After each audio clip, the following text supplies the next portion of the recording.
सभी दोस्तों का बहुत बहुत स्वागत है। दोस्तों, आज के वीडियो में हम आलस को जड़ से खत्म करने के कुछ उपाय जानेंगे, कुछ चीज़ों को जानेंगे।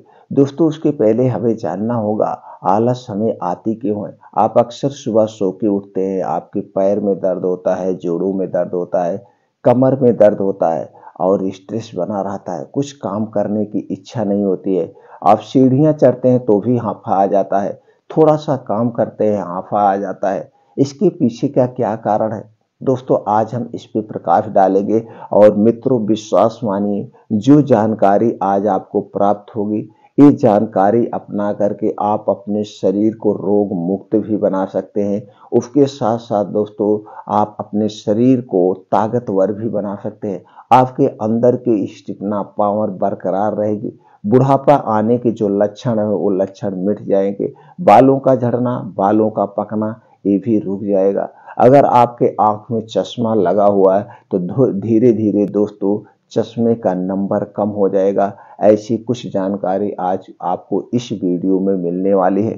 तो दोस्तों, वीडियो को एंड तक देखिएगा। एंड में कुछ ऐसे सीक्रेट आयुर्वेद के सीक्रेट आपसे शेयर करेंगे, जिस सीक्रेट बातों को जानकर आप स्वस्थ व निरोग बने रहेंगे।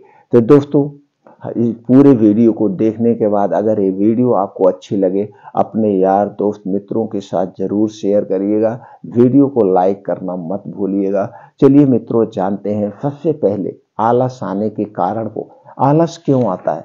दोस्तों, आलस जब हमारे शरीर में किसी भी प्रोटीन विटामिन की कमी होती है, उस कमी की वजह से दोस्तों उससे संबंधित एक तो बीमारी होती है, दूसरे दोस्तों हमारा शरीर कमजोर होने लगता है। आज की भाग दौड़ भरी जिंदगी में दोस्तों हम सही मात्रा में या सही प्रोटीन विटामिन युक्त खाना नहीं ले पा रहे, पोषक तत्वों से भरपूर खाना नहीं ले पा रहे। तो इसके लिए थोड़ा सा आपको अपने डाइट पर ध्यान देना होगा। एक तो जो डाइट हम ले रहे हैं दोस्तों, ये रासायनिक खादों से उत्पादित की जा रही है, सही मात्रा में हमें प्रोटीन विटामिन नहीं मिल पा रहा है। दूसरे, हम बाहर की चीजें ले रहे हैं और बाहर की चीजें जब बनाने का जो प्रोसीजर होता है दोस्तों वो गलत होता है। और उसमें जो प्रोसीजर किया जाता है वो प्रोसीजर में कुछ केमिकल या कुछ ऐसी चीजें डाली जाती हैं जो हमारे पाचन तंत्र को हानि पहुंचाती हैं, जिससे हम गैस, कब्ज, एसिडिटी से दोस्तों हमेशा ग्रसित रहते हैं। तो दोस्तों, आपको स्वस्थ व निरोग रहना है तो जितने भी बाहर की चीजें हैं इन्हें खाने से आप बचिए। इन्हें खाने से बचिए। आप घर का खाना खाइए, जो भी खाइए घर का खाना खाइए। और अपने खाने में डेली रूटीन में मौसम के हिसाब से हरी साग सब्जियों का सेवन करिए। कुछ बीन्स होते हैं दोस्तों, उन्हें अंकुरित करके खाइए। और दोस्तों, कुछ ड्राई फ्रूट्स आप सेवन करिए। मौसम के हिसाब से एक दो फल आप डेली खाइए, एक दो फल आप डेली खाइए। तो ये सारी चीजें जब थोड़ा थोड़ा करके आप मैनेज करते हैं तो जो बाहर की चीजें आप खा रहे हो अपने आप छूट जाएगा। और थोड़े से लाइफ स्टाइल में चेंजिंग करिए। जैसे मित्रों, जो आज हम ज़्यादा से ज़्यादा मोबाइल का प्रयोग कर रहे हैं, इससे जो दोस्तों रेडिएशन निकलती है ये हमारे स्वास्थ्य के लिए हानिकारक है। तो थोड़ा इससे भी आप दूरी बनाइए, यानी कम से कम इनका प्रयोग करिए। जितना आवश्यक हो उतना ही प्रयोग करिए। इसके साथ साथ दोस्तों कुछ सोने का, खाना खाने के नियमों का भी आप पालन करिए। समय से सोने की आदत डालिए। जैसे 10 बजे सोना है तो 10 बजे सोना है। जब आपकी ये आदत हो जाएगी, नहीं हमें 10 बजे सोना ही है, तो 10 बजे आपको ऑटोमेटिक नींद आने लगेगी। इसे आप अपनाइए और सुबह उठने का प्रयास करिए। जब आप 10 बजे सो जाएंगे तो 5 से 6 घंटे की आपकी नींद पूरी हो जाएगी। तो 4 से 5 बजे उठने का प्रयास करिए। उठने के बाद 1 से 2 गिलास गुनगुना पानी पी लीजिए। इससे क्या होता है दोस्तों, जब आप गुनगुना पानी सुबह बासी मुंह पीते हैं तो जो मुंह में लार है, सलाइवा है, ये पानी के साथ आपके पेट में जाता है तो पेट को डिटॉक्सिफाई कर देता है। इसके साथ साथ दोस्तों हमें एनर्जी मिल जाती है। और इसके क्या फायदे हैं? ये हमारे पाचन तंत्र को इम्प्रूव करता है, गैस, कब्ज, एसिडिटी को दूर करता है। इसके बाद आपको रोज सुबह 2 घंटे का समय निकालना है योगा, प्राणायाम, मेडिटेशन के लिए, यानी 5 से 7 बजे। ये डेली रूटीन में कुछ है आलस भगाने के नियम है। इन्हें आप थोड़ा सा पालन करेंगे, आपका शरीर स्वस्थ व निरोग बना रहेगा। तो दोस्तों कुछ आज आपको हम ऐसी चीजें बताएंगे और समय भी बताएंगे, पूरे दिन की डाइट का प्लान हम आपको बता देंगे। अगर यही डाइट प्लान आप पूरे दिन अपना लेते हैं तो आपके शरीर में कभी कोई वीकनेसता नहीं आएगी। आपके शरीर में अगर कहीं पे दाग धब्बे हैं वो भी दूर हो जाएगा। उसके साथ साथ दोस्तों जैसे आपके चेहरे में छाइयां हैं, मुहासे बहुत ज्यादा निकल रहे हैं, बुढ़ापे के लक्षण नजर आ रहे हैं, बाल टूट रहे हैं या बाल झड़ रहे हैं, चाहे किसी भी कारण से बाल टूट रहे झड़ रहे, उन सभी समस्याओं का समाधान हो जाएगा आज जो हम डेली डाइट बता रहे हैं। तो इन डाइट को आप अपने रूटीन में डेली शामिल करिए। तो चलिए दोस्तों सबसे पहले जान लेते हैं क्या क्या आपको लेना है। जैसे मित्रों आप योगा प्राणायाम एक्सरसाइज करके 7 बजे जब आएंगे, सुबह आएंगे, योगा प्राणायाम करने के बाद सुबह मॉर्निंग में आपको कुछ चीजें हैं जिन्हें भिगो कर खाना है। उन चीजें जो है कौन कौन सी चीजें दोस्तों आपको लेना है। चना 20 ग्राम, मूंग 20 ग्राम, अलसी का बीज 1 चम्मच, बादाम 8 से 10 पीस, जौ 2 चम्मच। इस चारों चीजें जो है दोस्तों, चारों पांचों चीजें आपको लेने के बाद इसे खूब अच्छी तरह से धुल दीजिए। धुलने के बाद किसी मिट्टी के बर्तन में इसे भिगो दीजिए। दोस्तों जब भी कोई बीज जो चीजें भिगो के खाना, वो मिट्टी के बर्तन में ही भिगो के खाना। मिट्टी के बर्तन में ऐसे तत्व होते हैं दोस्तों, इसमें जो विषैले पदार्थ हैं, जो इन चीजों में गर्मी पाई जाती है, वो गर्मी को अपनी तरफ खींच लेता है, वो अपनी तरफ खींच लेता है। इसलिए कोई भी चीज जब भी भिगो के खाना, मिट्टी के बर्तन में ही भिगो के खाना। तो इसे रोज सुबह आप योगा प्राणायाम मेडिटेशन के बाद खाली पेट आपको खाना है। बैठ के आराम से चबा चबा के खाइए। बस एक सावधानी बरतना है, इसे खाने की 3 घंटे बाद तक आपको कुछ नहीं खाना पीना है। 3 घंटे तक ये डाइजेस्ट होगा। ये दोस्तों सर्वगुण संपन्न है, सभी प्रोटीन विटामिन से भरपूर है। दोस्तों आप चना जानते हैं, सभी तरह के प्रोटीन विटामिन पाए जाते हैं। मूंग भी सभी तरह के प्रोटीन विटामिन पाए जाते हैं। आलसी दोस्तों सर्वगुण संपन्न है, ओमेगा 3 फैटी एसिड का प्रमुख स्रोत है। तो दोस्तों ये सारी चीजें सर्वगुण संपन्न है। और जौ में फाइबर ज्यादा पाया जाता है, जिससे गैस कब्ज एसिडिटी को दूर करने में मदद मिलती है। तो दोस्तों ये जितनी 5 चीजें हैं सर्वगुण संपन्न है। बस बादाम खरीदते समय आपको एक ध्यान देना है, बादाम 2 टाइप की आती है, एक खट्टी बादाम और एक मीठी बादाम। दोस्तों जब भी लेना खट्टी बादाम मत लेना। खट्टी बादाम में साइनाइड टाइप का पॉइजन पाया जाता है जो हमारे स्वास्थ्य के लिए हानिकारक है। जब भी लेना आप मीठी बादाम लेना। तो दोस्तों ये सुबह सुबह खाली पेट लेना है। अब इसके बाद आप जो खाना वाना खाएंगे 3 घंटे के बाद ही खाएंगे। 3 घंटे तक पानी चाय नमकीन कुछ नहीं लेना है। ये हो गया पहला उपाय। और दोस्तों आप अपने शरीर को अब डिटॉक्सिफाई करना है हमें। अब डिटॉक्सिफाई करने के लिए जितने भी खट्टे फल होते हैं वो बहुत जरूरी होते हैं, वो हमें जरूर लेना चाहिए। तो दोस्तों आपको डिटॉक्सिफाई करने के 2 फल हम बता रहे हैं। पहला है दोस्तों आंवला। आंवला हमारे शरीर के लिए, हमारे स्वास्थ्य के लिए बहुत ही महत्वपूर्ण है, बहुत ही लाभदायक है। तो दोस्तों आंवला आपको कैसे लेना है, 2 से 3 आंवला, 2 से 3 आंवला आपको दिन भर में चाहे जब खा लीजिए। नहीं तो दोस्तों आप सुबह भी खा सकते हैं या शाम को 5 से 6 बजे 2 आंवला ऐसे चबा चबा के खा लीजिए, सबसे बेटर होता है। अगर आप इसे चबा चबा के नहीं खा पा रहे तो इसकी चटनी खाइए, इसके अचार खाइए। दोस्तों ये नेचुरल तरीके में, चटनी भी नेचुरल तरीके से आप खा रहे हैं। 2 से 3 आंवला आपको डेली लेना है, पहली चीज। दूसरा दोस्तों जो है नींबू है। नींबू हमारे पाचन तंत्र को डिटॉक्सिफाई करने के लिए, पेट को डिटॉक्सिफाई करने के लिए सबसे अच्छा फल है। दोस्तों नींबू सस्ता भी मिल जाता है। नींबू कैसे लेना है, आपको नींबू पानी बनाकर लेना है। नींबू पानी 1 गिलास आप गुनगुना पानी लीजिए और उसी में आधा नींबू निचोड़ के एक बार पी लीजिए। फिर दिन भर में 2 बार, मतलब 1 नींबू हमें डेली लेना है। 2 बार ऐसे ऐसे 1-1 गिलास करके आप पी सकते हैं। लेकिन जब भी नींबू पानी पीना, मिट्टी के बर्तन या कांच के बर्तन में ही पीना है, इसके अलावा किसी में मत लीजिएगा। दोस्तों इसमें एक ऐसा एसिड पाया जाता है, अगर आप किसी और बर्तन में इसको घोलते हैं तो उसके तत्व को अपनी तरफ खींच लेता है। इसलिए नींबू पानी जब भी पीना, मिट्टी के बर्तन या कांच के बर्तन में ही पीना।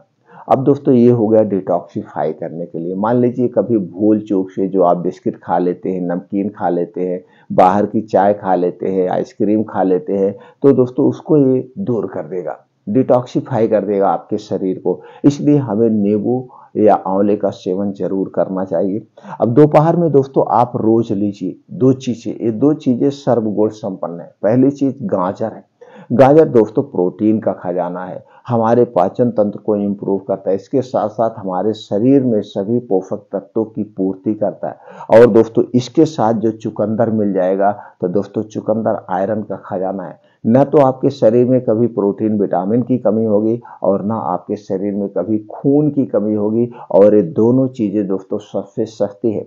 अगर हम सीजन में गाजर को खरीदते हैं तो 10 रुपए किलो मिल जाएगा, चुकंदर 20 रुपए किलो मिल जाता है, 10 से 20 रुपए किलो। और लेना कितना कितना है आपको दोस्तों, एक दिन में 100 ग्राम से 200 ग्राम गाजर लेना है, इससे ज्यादा नहीं लेना है, इससे ज्यादा आपको नहीं लेना है। और चुकंदर कितना लेना है, 50 ग्राम, 50 ग्राम से 100 ग्राम ही चुकंदर लेना है, इससे ज्यादा नहीं लेना है। अगर इससे ज्यादा आप चुकंदर लेते हैं तो दोस्तों इसमें आयरन अधिक मात्रा में पाया जाता है, तो आपको गैस, कब्ज, एसिडिटी हो सकती है। इसलिए 50 ग्राम से 100 ग्राम लेना है। तो यहाँ पे कितना कॉम्बिनेशन लेना है, आपको गाजर लेना है 200 ग्राम और इसी में 50 ग्राम आप काट लीजिए चुकंदर।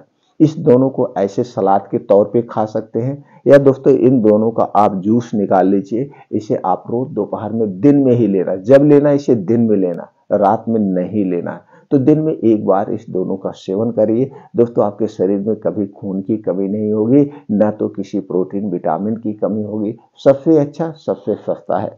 अब दोस्तों आपको शाम को 5 से 6 बजे एक चीज लेना है जो कि आपके शरीर को हमेशा स्ट्रांग बना के रखे, आपके शरीर को ताकतवर और शक्तिशाली बना देगा। ये दोनों कॉम्बिनेशन दोस्तों इतने बेस्ट हैं, दुनिया की कोई भी मल्टीविटामिन ताकत कैप्सूल इसे नहीं पाएगा, कोई पाउडर इसे नहीं पाएगा, इतनी अच्छी चीज है। वो चीज है दोस्तों, आपको लेना है गन्ने का रस और इसके साथ लेना है चूना।